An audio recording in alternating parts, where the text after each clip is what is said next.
எனதருமை நாட்டு மக்களே, வணக்கம். இன்று மிகவும் புனிதமான தினம். இன்றைய தினத்தன்று மனதின் குரலை ஒலிக்கச் செய்யும் சந்தர்ப்பம் எனக்கு வாய்த்திருக்கிறது.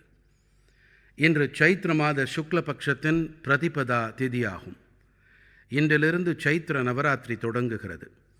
இன்றிலிருந்து பாரதிய நவவருஷமும் தொடங்குகிறது. இந்த முறை விக்ரம் சம்வத் 2082 தொடங்குகிறது.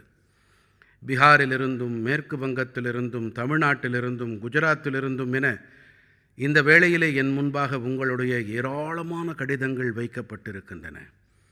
இவற்றிலே பல கடிதங்கள் சுவாரஸ்யமான முறையிலே மக்களுக்கு தங்களுடைய மனதின் குரலை பதிவு செய்கின்றன.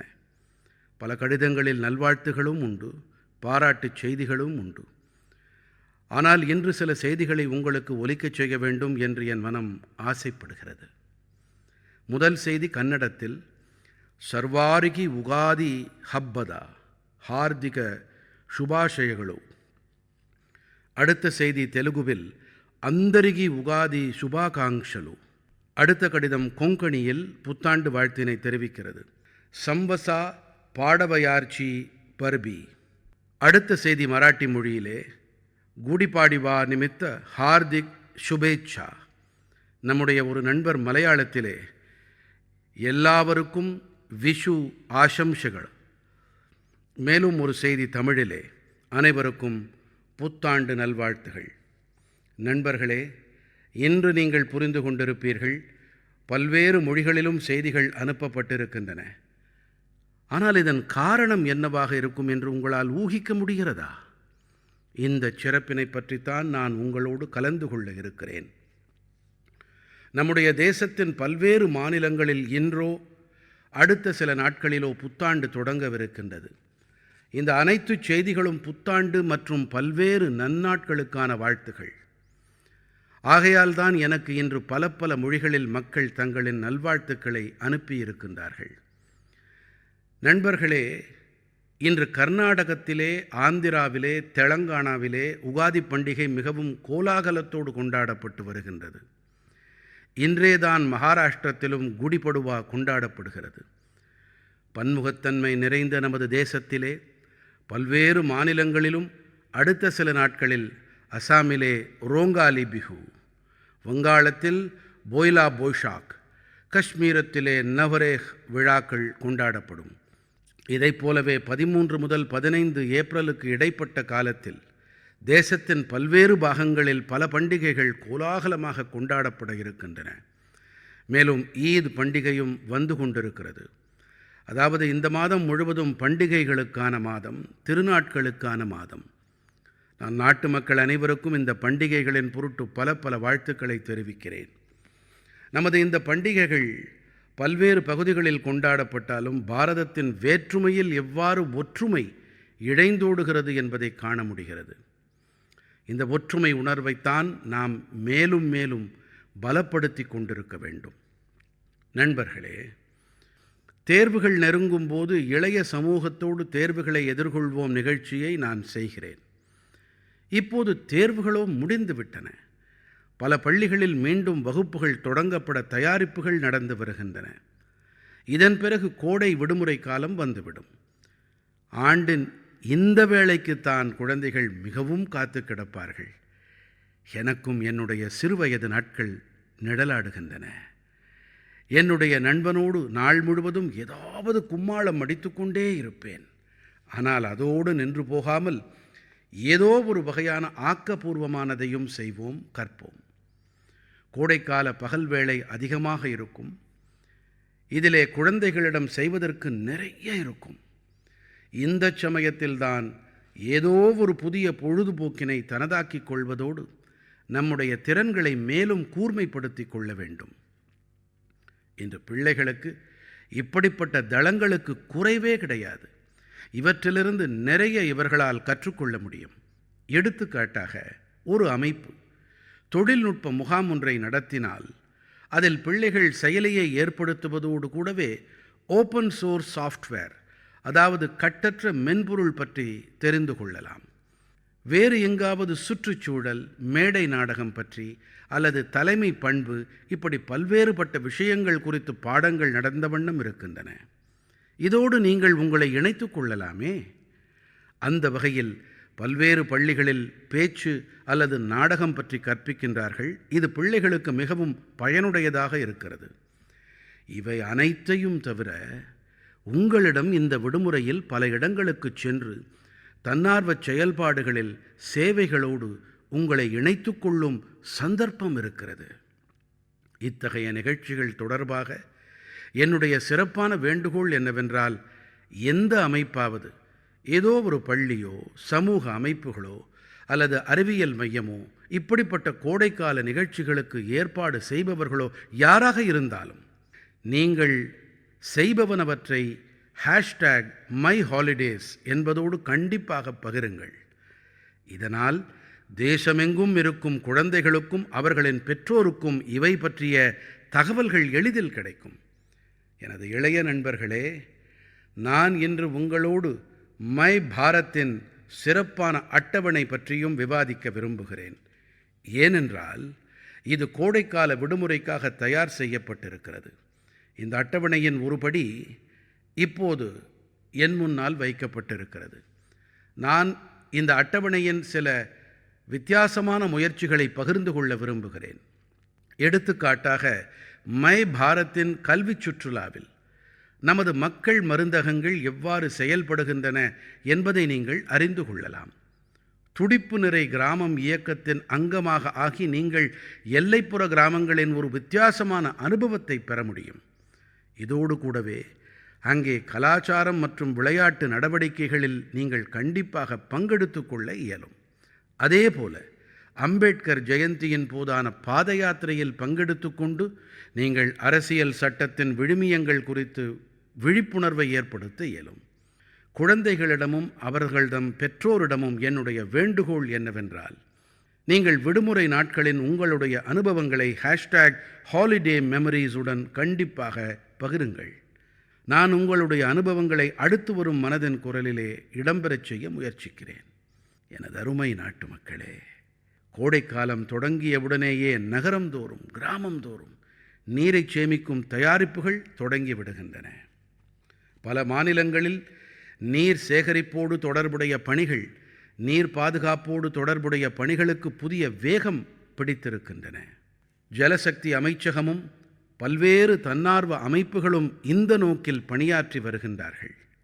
தேசத்தின் ஆயிரக்கணக்கான செயற்கை குளங்கள், தடுப்பணைகள், ஆழ்குழாய் கிணறுகளின் மறுசெறிவு, சமூக ஊரல் குழி ஆகியவை நிர்மாணிக்கப்பட்டு வருகின்றன. ஒவ்வொரு ஆண்டினைப் போலவே இந்த முறையும் கேட்ச் த ரெயின், அதாவது மழை நீரை சேகரிப்போம் இயக்கத்திற்காக தயாரிப்புகள் செய்யப்பட்டு விட்டன. இந்த இயக்கமும் கூட அரசினுடையது அல்ல, சமூகத்தினுடையது, மக்களுடையது. நீர் பாதுகாப்போடு அதிக அளவு மக்களை இணைப்பதற்காக நீர் சேகரிப்புக்கான மக்கள் பங்கெடுக்கும் இயக்கங்களும் நடத்தப்பட்டு வருகின்றன. நம்மிடத்திலே இருக்கும் இயற்கை ஆதாரங்களை எவ்வாறு அடுத்த தலைமுறையினரிடம் பாதுகாப்பாக கொண்டு சேர்ப்பது என்பதுதான் முயற்சி. நண்பர்களே, மழைநீர் துளிகளை சேகரிப்பதன் மூலம் நாம் நிறைய நீரை வீணாக்காமல் சேமிக்க முடியும். கடந்த சில ஆண்டுகளில் இந்த இயக்கத்தின்படி தேசத்தின் பல பாகங்களில் நீர் பாதுகாப்பு தொடர்பான இதுவரை காணாத அளவு செயல்கள் நடந்திருக்கின்றன. நான் உங்களுக்கு சுவாரஸ்யமான ஒரு புள்ளி விவரத்தை அளிக்கிறேன். கடந்த 7-8 ஆண்டுகளில் புதிதாக உருவாக்கப்பட்ட கண்மாய்கள், குளங்கள் மற்றும் நீர் மறுசெறிவு அமைப்புகளால் 11 பில்லியன் கியூபிக் மீட்டரை விட அதிக அளவு நீர் பாதுகாக்கப்பட்டிருக்கிறது. ஆமாம், இந்த 11 பில்லியன் கியூபிக் மீட்டர் நீர் என்றால் எவ்வளவு என்று நீங்கள் யோசிக்கலாம். நண்பர்களே, பாக்ரானங்கல் அணையில் திரளும் நீர் தொடர்பான படங்களை நீங்கள் கண்டிப்பாக பார்த்திருப்பீர்கள். இந்த நீர் கோவிந்த் சாகர் ஏரியை நிறைக்கிறது. இந்த ஏரியின் நீளம் 90 கிலோமீட்டருக்கும் அதிகமானது. இந்த ஏரியிலும் கூட 9 முதல் 10 பில்லியன் கியூபிக் மீட்டருக்கு அதிகமான நீரை சேமிக்க முடியாது. வெறும் 9 முதல் 10 பில்லியன் கியூபிக் மீட்டர் மட்டுமே. ஆனால் நாட்டு மக்களின் சின்ன சின்ன முயற்சிகள் காரணமாக தேசத்தின் பல்வேறு பாகங்களில் 11 பில்லியன் கியூபிக் மீட்டர் நீர் பாதுகாக்கப்படும் ஏற்பாடுகள் செய்யப்பட்டு விட்டன. அற்புதமான முயற்சி தானே இது. நண்பர்களே, இந்த கோணத்தில் கர்நாடகத்திலே கடக் மாவட்டத்தைச் சேர்ந்த மக்களும் எடுத்துக்காட்டாய் விளங்குகின்றார்கள். சில ஆண்டுகள் முன்பாக இங்கே 2 கிராமங்களில் இருந்த ஏரிகள் முழுமையாக வறண்டு விட்டன. ஒரு சமயத்தில் கால்நடைகள் அருந்தக்கூட நீர் இல்லாமல் போனது என்றால் பார்த்துக் கொள்ளுங்களேன். மெல்ல மெல்ல ஏரியில் புற்களும் புதர்களும் ஆக்கிரமிக்கத் தொடங்கின. ஆனால் கிராமவாசிகள் சிலரோ ஏரிக்கு புத்துயிர் அளிக்க வேண்டும் என்ற முடிவினை செய்தார்கள். பணியில் தங்களை ஈடுபடுத்தி கொண்டார்கள். எதை விரும்பினார்களோ அதை செய்து முடித்தார்கள். கிராமவாசிகளின் முயற்சிகளை பார்த்து அக்கம் பக்கத்து சமூக சேவை அமைப்புகளும் இவர்களோடு தங்களை இணைத்து கொண்டன. அனைவரும் இணைந்து குப்பை கூளங்களை அகற்றி சில காலத்திற்குள்ளாகவே ஏரியை முழுமையாக சுத்தம் செய்து விட்டார்கள். இப்போது மழை காலத்திற்காக மக்கள் காத்து கொண்டிருக்கிறார்கள். உண்மையிலேயே மழை நீரை சேகரிப்போம் இயக்கத்துக்கான அருமையான எடுத்துக்காட்டு இது. நண்பர்களே, நீங்களும் கூட சமூக அளவிலான இப்படிப்பட்ட முயற்சிகளோடு உங்களை இணைத்து கொள்ளுங்கள். இந்த மக்கள் இயக்கத்தை முன்னெடுத்துச் செல்ல நீங்கள் அனைவரும் இப்போதிலிருந்து திட்டங்களை தீட்டுங்கள். ஆனால் நீங்கள் ஒரு விஷயத்தை நினைவில் கொள்ள வேண்டும். முடிந்தால் கோடையில் உங்கள் வீட்டிற்கு முன்பாக பானையில் நீரை கண்டிப்பாக வைத்திருங்கள். வீட்டின் மாடியிலோ முற்றத்திலோ பறவைகளுக்காக நீர் வையுங்கள். இந்த புண்ணிய காரியம் உங்கள் மனதை எத்தனை வருடும் என்பதை நீங்களே உணரலாம். நண்பர்களே, மனதின் குரலில் இப்போது சிறகு விரிக்கும் மனோவலிமை பற்றி, சவால்களை தாண்டி உறுதியை வெளிப்படுத்தல் பற்றி, சில நாட்கள் முன்பாக முடிவடைந்த கேலோ இந்தியா பாரா விளையாட்டுகளில் மீண்டும் ஒருமுறை விளையாட்டு வீரர்கள் தங்களுடைய ஈடுபாடு மற்றும் திறமைகளை வெளிப்படுத்தி நம் அனைவரையும் மலைக்கச் செய்துவிட்டார்கள். இந்த முறை முன்பை விட அதிக அளவில் விளையாட்டு வீரர்கள் இந்த விளையாட்டுகளில் பங்கெடுத்தார்கள். பாரா ஸ்போர்ட்ஸ் என்பது எத்தனை பிரபலமாக இருக்கிறது என்பதை நாம் இதிலிருந்து தெரிந்து கொள்ளலாம். கேலோ இந்தியா பாரா கேம்ஸிலே பங்கெடுத்து கொண்ட அனைத்து விளையாட்டு வீரர்களுக்கும் அவர்களின் அருமையான முயற்சிகளுக்கும் நான் என் பாராட்டுக்களை தெரிவிக்கிறேன். ஹரியானா, தமிழ்நாடு மற்றும் உத்தரப்பிரதேசத்தின் விளையாட்டு வீரர்கள் முறையே முதல், 2வது, 3வது இடங்களை பெற்றமைக்காக நல்வாழ்த்துக்களை அளிக்கிறேன். இந்த விளையாட்டுகளின் வாயிலாக நமது மாற்றுத்திறனாளி விளையாட்டு வீரர்கள் 18 தேசிய சாதனைகளையும் உருவாக்கியிருக்கின்றார்கள். இவற்றிலே 12னை நமது பெண் விளையாட்டு வீரர்கள் ஏற்படுத்தி இருக்கின்றார்கள். இந்த முறை கேலோ இந்தியா பாரா கேம்ஸில் தங்கப்பதக்கம் வென்ற மல்யுத்த வீரரான ஜாபி மேத்யூ எனக்கு எழுதியிருக்கும் கடிதத்தின் சில பகுதிகளை உங்களிடம் பகிர்ந்து கொள்ள விரும்புகிறேன். பதக்கம் வெல்வது மிகவும் விசேஷமானது. ஆனால் எங்களுடைய போராட்டம் பதக்க மேடையிலே ஏறி நிற்பதோடு முடிந்து போவதில்லை. நாங்கள் ஒவ்வொரு நாளும் ஒரு போராட்டத்தை எதிர்கொண்டு வருகிறோம். வாழ்க்கை பல வகையாக எங்களை சோதித்து பார்க்கிறது. மிகவும் குறைவானவர்களால் மட்டுமே எங்களின் போராட்டம் பற்றி புரிந்து கொள்ள முடிகிறது. இதனை தாண்டி நாங்கள் நெஞ்சுரத்தோடு முன்னேறி வருகிறோம். நாங்கள் எங்களுடைய கனவுகளை நிறைவேற்றுவதில் ஈடுபட்டிருக்கிறோம். நாங்கள் யாருக்கும் குறைவானவர்கள் அல்ல என்பதே எங்களுடைய நம்பிக்கையாக இருக்கிறது. சபாஷ் ஜாபி மேத்யூ அவர்களே, நீங்கள் அற்புதமாக எழுதியிருக்கிறீர்கள். அருமை அருமை. இந்த கடிதத்திற்காக மட்டுமே கூட நான் உங்களுக்கு என் நன்றிகளை தெரிவிக்கிறேன். நான் ஜாபி மேத்யூவோடு கூட நம்முடைய அனைத்து மாற்றுத்திறனாளி நண்பர்களுக்கும் கூற விரும்புவது என்னவென்றால், உங்களுடைய முயற்சிகள் அனைத்துமே எங்கள் அனைவருக்கும் உத்வேகங்கள். நண்பர்களே, தில்லியில் மேலும் ஒரு மிகப்பெரிய ஏற்பாடு மக்களுக்கு மிகவும் உத்வேகம் அளித்திருக்கிறது, உற்சாகத்தை அளித்திருக்கிறது. முதன்முறையாக ஃபிட் இந்தியா கார்னிவல், அதாவது உடலுறுதி இந்திய விழா என்ற ஒரு நூதனமான எண்ணத்திற்கு வடிவம் கொடுக்கப்பட்டிருக்கிறது. இதிலே பல்வேறு பகுதிகளைச் சேர்ந்த 25,000த்திற்கும் மேற்பட்டவர்கள் பங்கெடுத்தார்கள். இவர்கள் அனைவரின் இலக்கு ஒன்றுதான்: உடலுறுதியோடு இருத்தல், உடலுறுதி தொடர்பான விழிப்புணர்வை ஏற்படுத்தல். இந்த ஏற்பாட்டில் பங்கெடுத்தவர்கள் அனைவருக்கும் அவர்களின் உடல் நலத்தோடு கூடவே ஊட்டச்சத்தோடு தொடர்புடைய தகவல்களும் கிடைத்தன. நீங்களும் கூட அவரவர் பகுதிகளிலும் இப்படிப்பட்ட விழாக்களை ஏற்பாடு செய்ய வேண்டும் என்று நான் வேண்டிக் கொள்கிறேன்.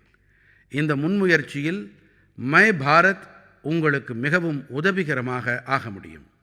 நண்பர்களே, நமது உள்நாட்டு விளையாட்டுக்கள் இப்போது பிரபலமான கலாச்சாரம் என்ற வகையிலே மாறி வருகின்றன. பிரபலமான ரேப்பரான ஹனுமான் கைண்ட் இவரை பற்றி அனைவரும் அறிவார்கள் தானே. இப்போதெல்லாம் அவருடைய புதிய பாடலான ரன் இட் அப் மிகவும் பிரபலமாகி வருகிறது. இதிலே களரிப்பாயட்டு, கத்கா மற்றும் தாங்தா போன்ற நம்முடைய பாரம்பரியமான போர்க்கலைகள் இடம்பெற்றிருக்கின்றன. நான் ஹனுமான் கைண்டுக்கு என் பாராட்டுக்களை தெரிவிக்கிறேன். அவருடைய முயற்சியால் நமது பாரம்பரிய போர்க்கலைகள் குறித்து உலகத்தோருக்கு தெரிய வரும். என் மனம் நிறை நாட்டுமக்களே, ஒவ்வொரு மாதமும் மைகவ் மற்றும் நமோ செயலியில் உங்களுடைய ஏராளமான செய்திகளும் தகவல்களும் எனக்கு கிடைத்து வருகின்றன. பல செய்திகள் என் மனதை தொட்டு விடுகின்றன, சில பெருமிதம் கொள்ளச் செய்கின்றன. பல வேளைகளில் இந்த செய்திகள் நமது கலாச்சாரம் மற்றும் பாரம்பரியங்கள் குறித்து வித்தியாசமான தகவல்களை அளிக்கின்றன. இந்த முறை என் கவனத்தை கவர்ந்த செய்தியை நான் அவசியம் உங்களோடு பகிர்ந்து கொண்டே ஆக வேண்டும். வாராணசியின் அதர்வ் கபூர், மும்பையின் ஆரியஷ் லீகா, அத்ரேய் மான் ஆகியோர் சில நாட்கள் முன்பாக நான் மேற்கொண்ட மௌரிஷியஸ் பயணம் குறித்து தங்களுடைய உணர்வுகளை எழுதி அனுப்பியிருக்கின்றார்கள்.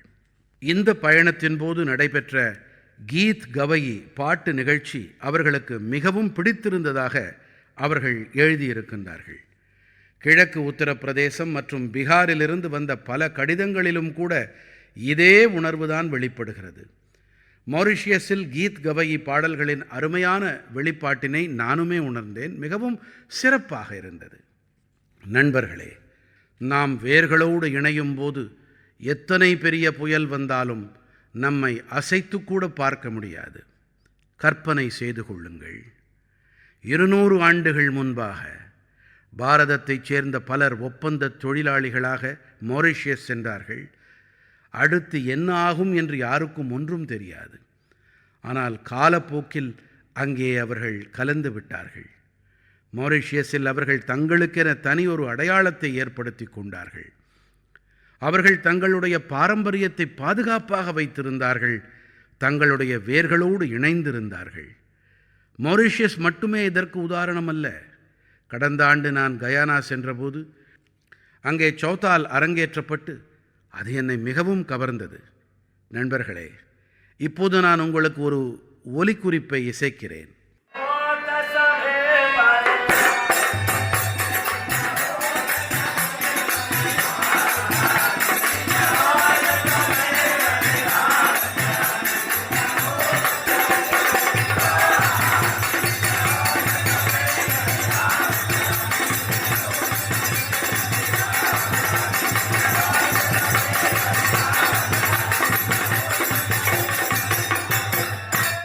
இது ஏதோ நமது தேசத்தின் ஒரு பகுதியைச் சேர்ந்தது என்று தான் நீங்கள் நினைப்பீர்கள்.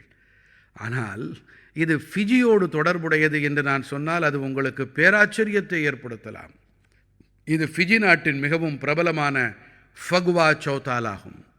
இந்த பாடலும் இசையும் கேட்கும் அனைவரின் உள்ளங்களிலும் உற்சாகத்தை கொட்டி நிரப்பும்.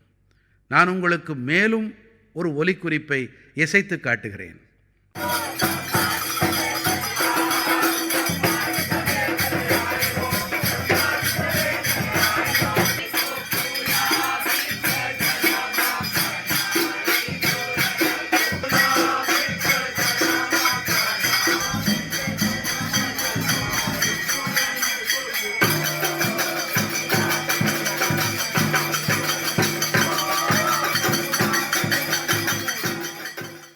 இந்த ஒலிக்குறிப்பு சூரினாமின் சௌதால் ஆகும்.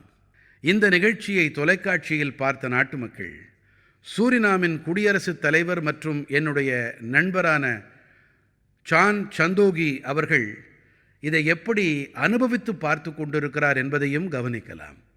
ஆட்டம் பாட்டங்களின் இந்த பாரம்பரியம் ட்ரினிடாட் மற்றும் டொபாகோவிலும் கூட மிகவும் புகழ் பெற்றதாக இருக்கின்றது. இந்த அனைத்து நாடுகளிலும் மக்கள் இராமாயணத்தை சிறப்பாக படிக்கின்றார்கள். இங்கே ஃபகுவா மிகவும் பிரபலமான ஒன்று. அனைத்து பாரதிய திருவிழாக்கள் பண்டிகைகளையும் முழு உற்சாகத்தோடு கொண்டாடுகிறார்கள். இவர்களுடைய பல பாடல்கள் போஜ்புரி, அவதி அல்லது கலந்துபட்ட மொழியில் இருக்கின்றன. சில வேளைகளில் பிரஜ் மற்றும் மைதிலியையும் பயன்படுத்துகின்றார்கள். இந்த தேசங்களில் நமது பாரம்பரியங்களை பாதுகாப்பாக வைத்திருக்கும் அனைவரும் பாராட்டுதல்களுக்கு சொந்தக்காரர்கள். நண்பர்களே, பல்லாண்டுகளாக பாரத நாட்டு கலாச்சாரத்தை போற்றி பராமரித்து வரும் பல அமைப்புகள் உலகத்தில் இருக்கின்றன. இப்படிப்பட்ட ஒரு அமைப்பு தான் Singapore Indian fine arts society.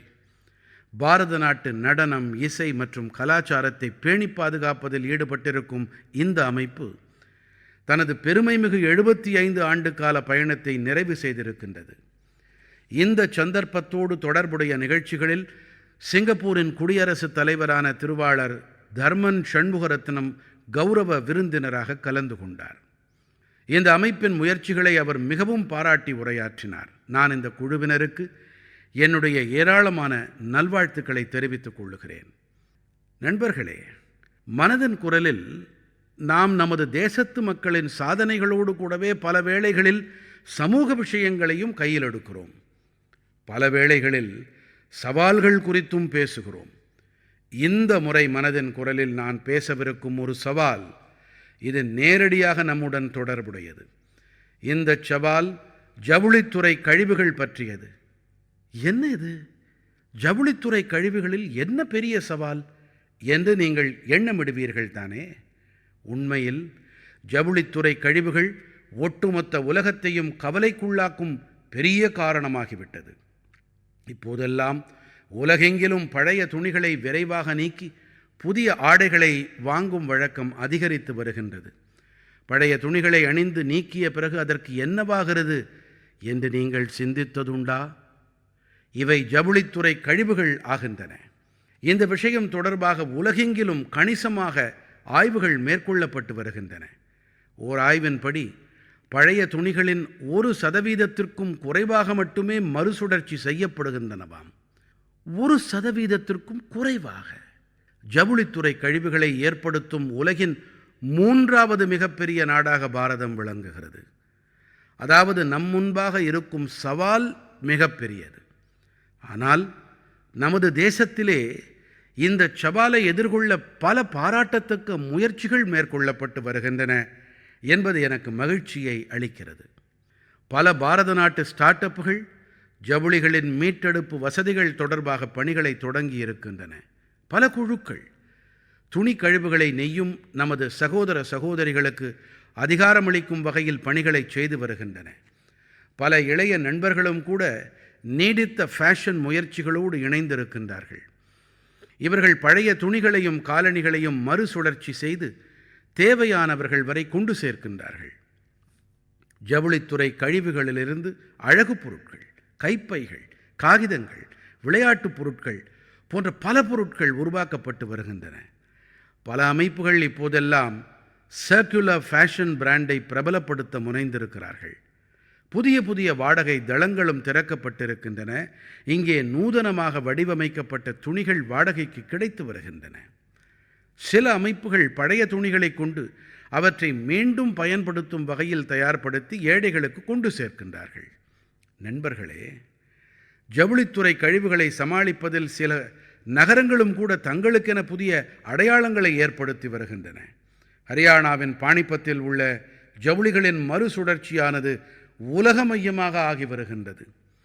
பெங்களூருவிலும் கூட நூதனமான தொழில்நுட்ப தீர்வுகளின் உதவியோடு தனக்கென பிரத்யேகமான அடையாளத்தை உருவாக்கி வருகிறது. இங்கே பாதிக்கும் மேற்பட்ட ஜவுளித்துறை கழிவுகள் ஒன்று திரட்டப்படுவது நமது மற்ற நகரங்களுக்கும் ஒரு எடுத்துக்காட்டாய் விளங்குகிறது. இதைப் போலவே தமிழ்நாட்டின் திருப்பூர் கழிவுநீர் சுத்திகரிப்பு மற்றும் புதுப்பிக்கவல்ல எரிசக்தி வாயிலாக ஜவுளித்துறை கழிவுகளின் மேலாண்மை மேற்கொள்ளப்படுகிறது. என் கனிவான நாட்டு மக்களே, இன்று உடலுறுதியோடு கூடவே கவுண்ட், அதாவது எண்ணிக்கையின் பங்கும் அதிகரித்திருக்கிறது.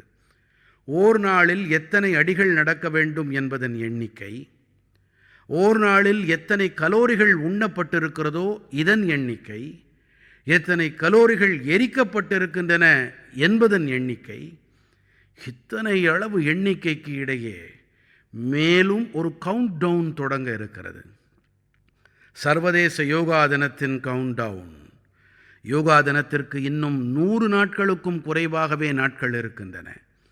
இன்னும் உங்கள் வாழ்க்கையில் நீங்கள் யோகாவை பழகத் தொடங்கவில்லை என்றால் கண்டிப்பாக இப்போது தொடங்குங்கள்.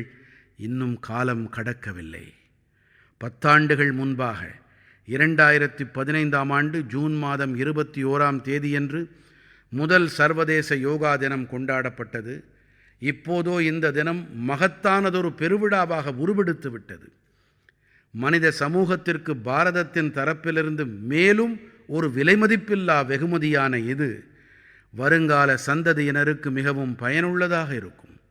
2025ஆம் ஆண்டின் யோகா தினத்தின் கருவாக yoga for one earth one health, அதாவது ஒரு பூமி ஒரு உடல் நலத்திற்கு யோகக்கலை.